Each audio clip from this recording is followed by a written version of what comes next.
Refleksi saya tentang Natal.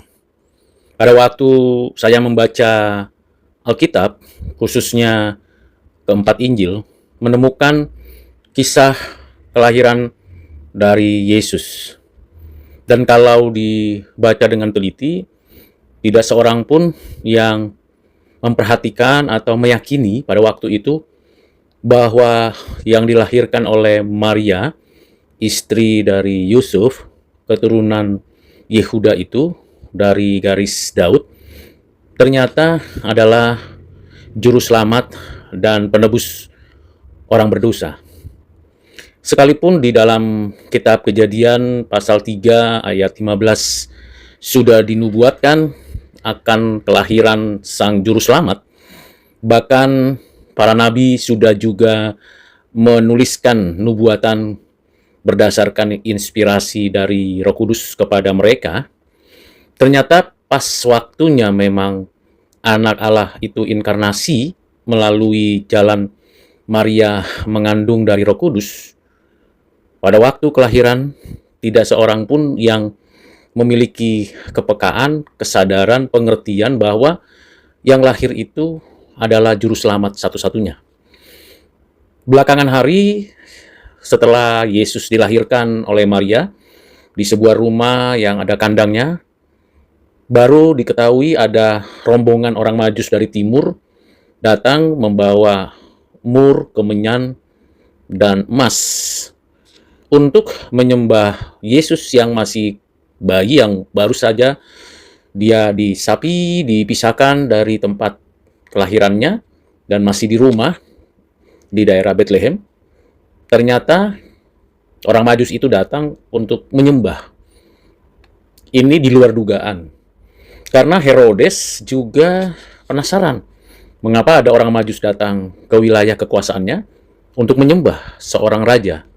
Tetapi bukan dirinya, bukan kaisar, dan bukan orang penting yang pada waktu itu memiliki kekuasaan. Yesus yang dilahirkan Maria itu yang disembah orang-orang Majus. Di dalam Injil Lukas justru dikisahkan bagaimana para gembala mendapatkan kabar dari malaikat bahwa hari ini telah lahir bagimu Yesus, Tuhan Juru Selamat. Sesuatu yang bagi mereka yang tidak pernah dibayangkan. Seorang gembala tentu biasanya berada di pinggiran dan tidak dianggap sebagai komunitas atau anggota masyarakat terhormat, tetapi didatangi para malaikat. Suatu keajaiban di hari itu.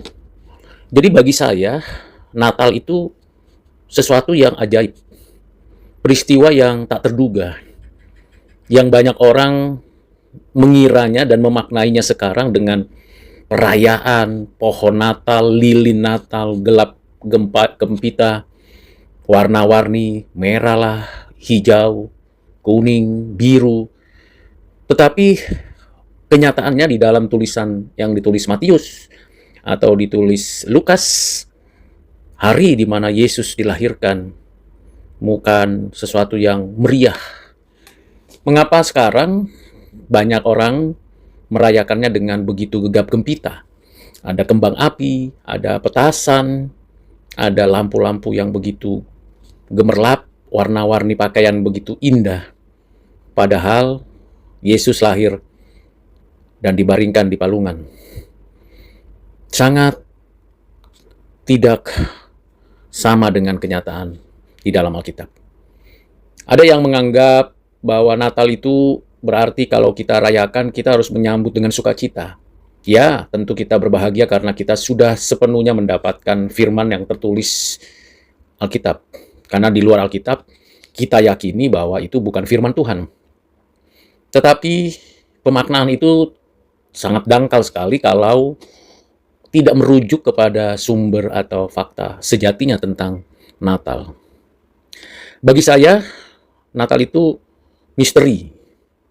Karena nubuatan yang begitu lama sekali disampaikan di Taman Eden, bahkan dalam perjalanan peradaban manusia yang begitu panjang sekali dari bangsa Israel, dan begitu tidak disangka lahir Sang Juru Selamat. Misterinya bukan hanya berbicara tentang kelahirannya saja, tapi dampaknya. Sampai sekarang, tidak ada yang bisa menafiskan, menolak, meniadakan, menghapus fakta bahwa Yesus lahir. Memang ada banyak cara si jahat, orang kafir, penyembah berhala, penyembah bulan, penyembah bintang, penyembah matahari, penyembah batu, penyembah pohon, penyembah manusia yang coba nafsirkan kisah Alkitab tentang Natal dengan cara mereka masing-masing. Tetapi saya menilai, menganggap bahwa kisah Natal itu anugerah. Karena tidak bisa kita rancang, kita rencanakan, kita prediksi. Bahkan saya tidak menduga bahwa bisa terjadi ada peristiwa itu. Di tengah hiruk-pikuk keagamaan, kepercayaan, lebih dari 4.000 ada di seluruh dunia sampai saat ini, dengan beragam pengikut dan segala aktivitas keagamaan, religiusitas, kesalehan manusiawi, semuanya itu menjadi hampa, sia-sia karena Natal itu sebenarnya anugerah. Tidak semua orang tahu, tidak semua orang mengerti, tidak semua orang punya perasaan yang mendalam dengan Natal itu. Jadi Natal bukan pohonnya, bukan lilinnya, bukan perayaannya, nyanyiannya. Natal itu Yesusnya yang menjadi sentral. Saya merefleksikan ini untuk mengkritisi hidup saya yang selama ini menikmati Natal hanya karena pohon Natal, lilin, lampu, dan beragam acara perayaan Natal. Tapi seringkali saya menemukan, saya mendapati Natal tanpa Yesus. Dan itu sangat miris sekali. Natal itu Yesusnya. Di manakah Yesus ketika saya merayakan Natal, menyanyikan lagu Malam Kudus, menyanyikan lagu Hai Mari Berhimpun, menyanyikan lagu Sukacita Bagi Dunia, dan banyak lagi lagu-lagu Natal yang begitu indah. Di manakah Yesus di dalam hatimu? Kiranya ini renungan yang singkat saja dari saya, sebagai seorang berdosa yang menyadari kalau bukan keajaiban, misteri, dan anugerah, dan Natal itu hanya sebagai perayaan. Natal itu Yesus yang lahir. Dan sekarang, Dia yang saya dengar, saya dapat informasi, berita, baca di Alkitab, pelajari dalam buku, saya percaya Dia akan datang kembali. Sukacita yang melampaui Natal, yaitu kedatangan Yesus kembali. Karena lahir tanpa kematian dan kematian tanpa kebangkitan, kebangkitan tanpa kenaikan, dan kenaikan tanpa datang kembali. Semua rangkaian itu ceritanya, kisahnya hanya satu, Yesus. Saya menantikan Dia datang kembali.